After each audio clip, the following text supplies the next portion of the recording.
Judy Ryan with GetSmacked.com, your social media automation and capitalization training in this video series, Get Smacked 101. This is the final video in this series, part 2 of using social media to cultivate leads, and it's talking about effectively engaging with your prospects. So tools for engagement with potential leads. First, become a fan of your prospect's Facebook page. Look for opportunities to engage with their wall postings. Companies often launch campaigns and share more personalized updates over Facebook and Twitter than they do in more static websites. If the prospect has a personal profile on Facebook, proceed with caution. Get to know the prospect through other more public forums like Twitter and blogs and known professional hubs like LinkedIn first. If these interactions, as well as your interactions over email and the phone and even the web, go well, then evaluate whether or not a Facebook connection makes sense. Determine if the prospect has a Flickr, YouTube, SlideShare, or some other content storage account, and look for ways to help promote, rate, comment, and generally engage with their content. Make regular comments on your prospect's blog that offer interesting insights, supportive comments, and additional resources. For example, you could say, read another viewpoint on the same topic in the New York Times yesterday, and then give a link, and thought you might find it helpful.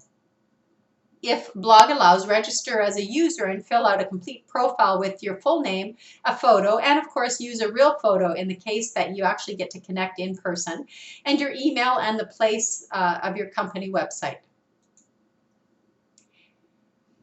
Each of these pieces of information reinforces your name, your brand, and your personal attention that you're giving to something the prospect is interested in. Promote their relevant blog content on Twitter, Facebook, and even your organization's blog if it makes sense to. Links back and mentions of the prospect's name will likely increase website traffic and trigger alerts in their analytics section under inbound links and Google Alerts. Now, updating frequency, it's important to get a sense about how active to be. On Facebook, you should be updating 2 to 3 times a week maximum, with the emphasis on going deep on each engagement. Post follow-up remarks based on what others have posted in response to you rather than starting numerous separate threads.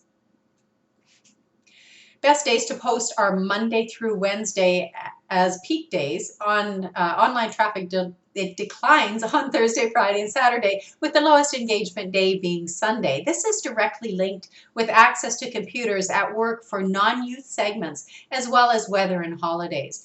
Youth, the people between the age of 15 and 24, are typically more active during nights and weekends based on school schedules.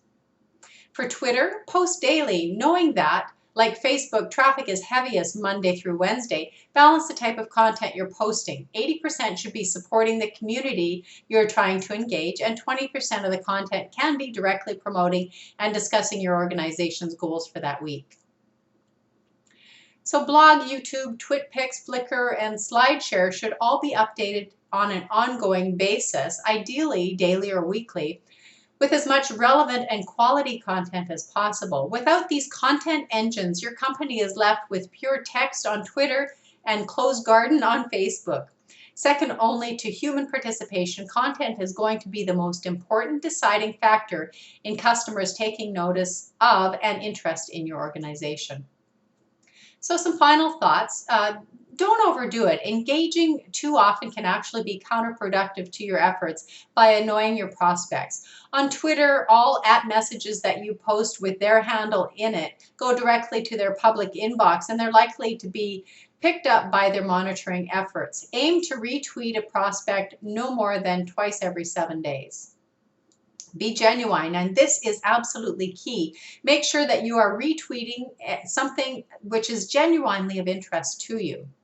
So thanks for watching. That's the end of the Get Smacked 101 series, and please stay tuned for more in-depth social media how-to for business in our upcoming modules. I'm Judy Ryan with GetSmacked.com, your social media automation and capitalization training, and this concludes Get Smacked 101. Thanks for listening.